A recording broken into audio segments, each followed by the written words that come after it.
So tomorrow's day one of the FLW Toyota Series Northern Opens. Really excited to get out there.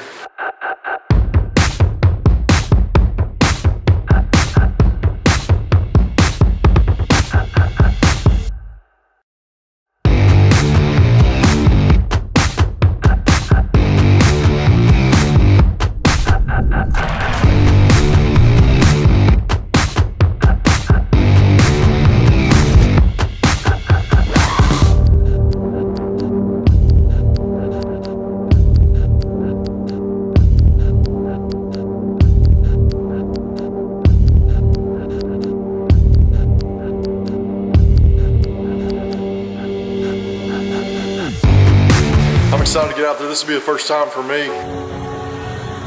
It's been a learning experience, you know, the last 4 days of practice. The bite's been tough. Those fish are still scattered out. Haven't really grouped up in that summer pattern like normal just yet. You know, I've even heard that some of the guys are making the run to St. Clair, which is about 90 miles from Sandusky, but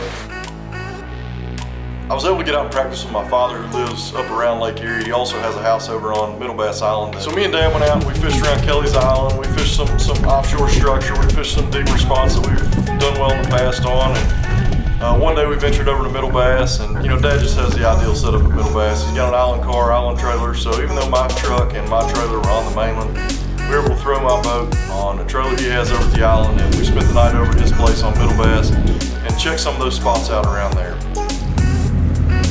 You know, it had been a few weeks since I'd been up, but the last time I was there, the fish were actively spawning, so I expected to go into a situation where a little bit of post-spawn funk, but honestly, I believe that these fish would already be moved off and set up on the deep structure, but I was unable to establish a bite out there. You know, I fished some dumping grounds, 32 feet of water, just was unable to locate a consistent bite out there. Most of my fish were 12 feet or less. Honestly, the 8-foot range was kind of the area that I preferred. I could see those fish on the bottom, and you know, we were still sight fishing a little bit. Over the last few years, when me and Dad go up and fish in July and August, we've been making the run over to Pelee in Canada. You know, this year with the COVID situation, all those spots were off limits. So, you know, any experience that I had in recent years was across the border, and you know, like I said, that was off limits for this event. So, you know, I had to adapt and do some different things, but you know, one of the things that kind of caught me by surprise is most of the fish that I saw, smallmouth wise, were caught in and around the Bass Islands where we stay. But that made me feel really good about the location. I'm going to stay on Middle Bass. You know, there are a lot of fish still out there. I think you give it a couple more weeks and you know, those fish are going to be few and far between, but you know, that's just the nature of the beast in the summertime on Lake Erie.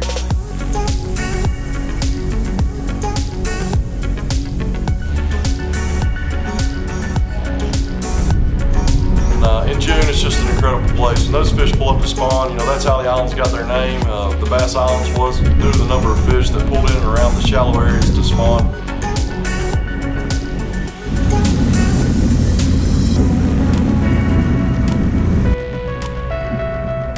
The spots that I like to fish in the summertime is the F.H. Prince wreck located on Kelly's Island. It just fascinates me that, you know, there's this massive ship that caught on fire, they ran it aground, and you can research the history. It's well documented online, but nonetheless, you know, caught some bass out here in the summertime on a crankbait. I've been out here before and caught them every other cast, but you know, this just wasn't one of those times, and you know, there just weren't a whole lot of bass holding up on the wreck.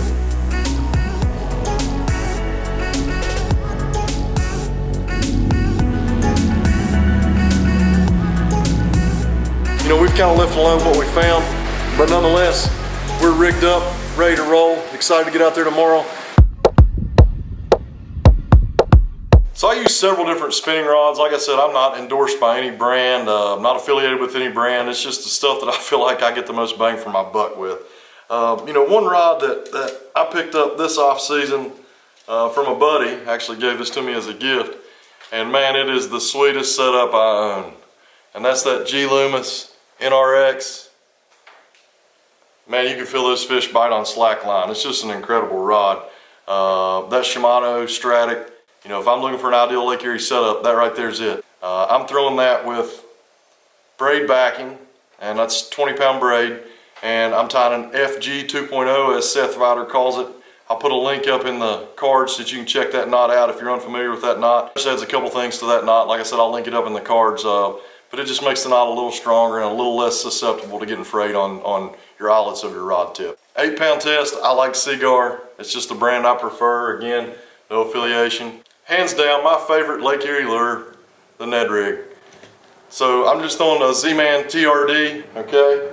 And you can see all kinds of those empty packages laying in and around the boat because we use a lot of those in the summertime. Canada Craw's the color.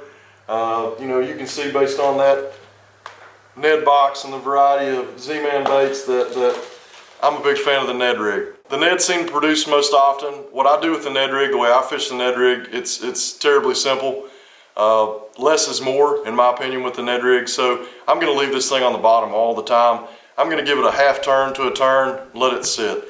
And you can see in the demonstration in this video, you know, that thing lays down briefly, but pops right back up on that mushroom head. You've got current in the water naturally, and that just gives that bait an incredible action there on the bottom, and those smallmouth can't resist. I've caught fish from Del Hollow to Lake Erie using the same technique. So, you know, give that technique a try. Less is more. Barely moving the lure, letting it stand up for a few seconds, moving it just a little further, letting it stand up for a few seconds. Just an incredible presentation, and like I said, the smallmouth bass can't resist. This comes up, you know, I'll switch over to a tube. I threw a watermelon golden pepper tube this week. The coffee tubes, picked these up at Fisherman Central. Again, no brand affiliation, just what I've been able to do the most work on. One thing I did to my tubes, I usually throw a 3.5-inch tube, but on this trip, due to the pressure that the Bass Islands were receiving from all the different anglers, I dropped down to a 2.75-inch tube. I felt like that made a lot of difference in the number of fish that I was able to catch, but I'm just putting that on a 1/8 or 3/16 ounce head. I've also picked these up at Fisherman Central. A lot of people pour these themselves, okay? And I'll show you real quickly how I rigged that up. Now this is actually the 3.5-inch tube. Remember I told you I used the 2.75 this week. The color is the same with that gold flake. I like anything green tube-wise with that gold flake this time of year. But you can see, I'm just gonna slide that down on the head, poke that through. I can still just hop that thing lightly along the bottom. You know, it's not something I'm ever picking up with a huge rod swoop. If anything, I'm picking it up 6 inches to a foot off the bottom, letting it fall and hit. You saw a line break there in practice, and that was on the old reliable Pop-R. Summertime bass fishing, just can't beat it. Day 2, a lot of those guys went over to the mainland and fished the harbors. That's probably one of the things that I wish I'd maybe done, was spend more time in the harbors on day 2 in and around that active front that pulled in on us.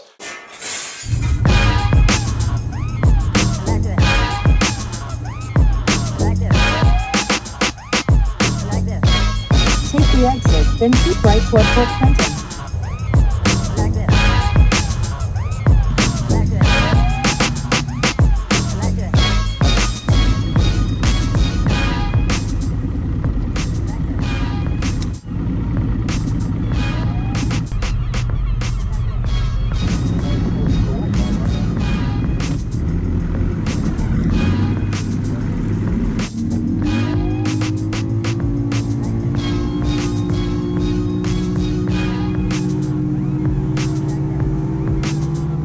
Day 1, I drew out the great guy. His name was Jeff. Boat ride out at Sandusky Bay was just incredible. Beautiful view, sun coming up over the water. Water's just about as flat calm as I've ever seen it all week, really.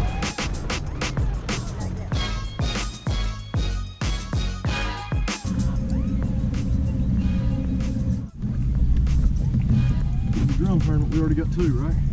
That's right.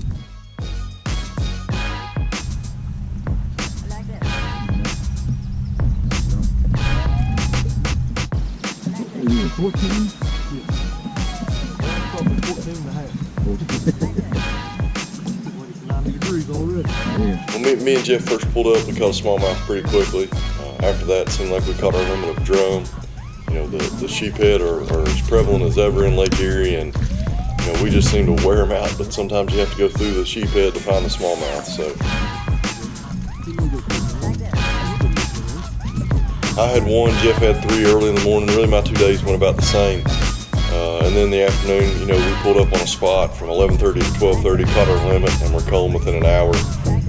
Just a pretty incredible hour, one of the best hours I've had on the water this year.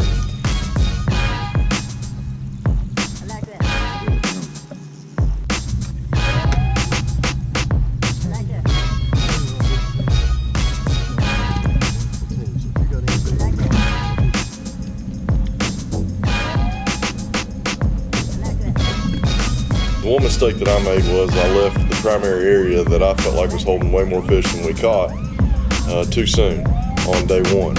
And you know what I was trying to do in a 3-day event was leave some fish out there. The problem is with smallmouth, you know, I always heard they always have their bags packed because they're always moving, you know, and pulled in behind Matt Backer, who I'd seen over there in practice, but Matt had already just wore that spot out, and I think he caught 18 pounds on day one out of that spot. So, you know, just like anything else, it's timing and luck, and you know, we just managed to get there after him. It was a spot I found in practice. You can see a couple clips back.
Good job. Take your fish. 14 pounds.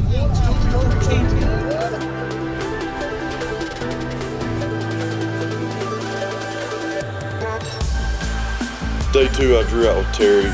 Terry's an incredible guy, super intelligent, engineer by trade. Terry really knew his stuff as it related to the drop shot. Day two, we pulled up on that spot from the word go. Caught one fish quick and then had a dry spell after that. I know we had one fish jump right beside the boat. Terry turned around and dropped on it and caught it. It was probably close to a 4-pounder, our best fish of the day in my boat.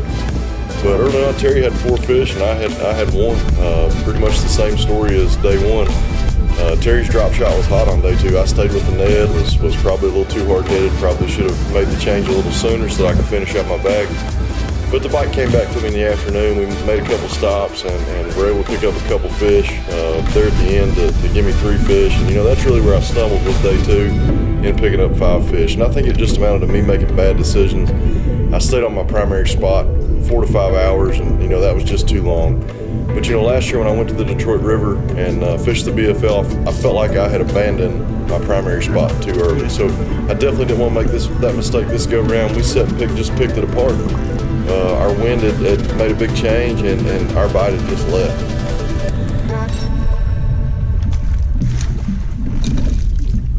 Good job, man. Good job.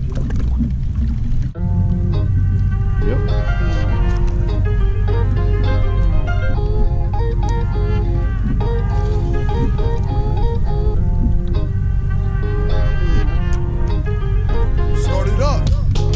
There he is. But this was just an overall incredible experience. You know, I was a rookie in every single way in this tournament, and there was a lot of learning. There was a little bit of learning curve in terms of, you know, what to do, everything involved with how the tournament worked, especially with the situation with COVID. But learned a ton, had a great time, can't wait to do it again. Hoping to head north at least in one of the 2 events they have left in the Northern Series, and going to try to fish a couple of 3 of those from here on out, just to gain the experience and try to push my skills to that level. But FLW does an incredible job, and when you call down there to talk to those people, the customer service is best in the business.